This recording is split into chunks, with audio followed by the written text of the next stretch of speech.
তো আমি রাস্তার পাশে দাঁড়িয়ে দাঁড়িয়ে মোবাইল টিপতেছিলাম, কিন্তু হঠাৎ করে দেখি যে আমার পাশ দিয়ে একটি সাপ যাইতেছে রাস্তা পার হয়ে। তো আমি দেখে তো খুব অবাক হলাম যে রাস্তাটি এতই গরম যে আপনি 1 মিনিট দাঁড়ায় থাকতে পারবেন না, কিন্তু সাপটি এই গরম রাস্তাটি পার হয়ে যাইতে আছে।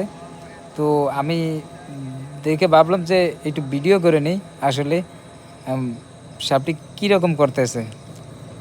গাড়ির শব্দ শুনলে একটু জোরে হাঁটে, আবার দাঁড়িয়ে যায়, আবার দৌড়ানো শুরু করে।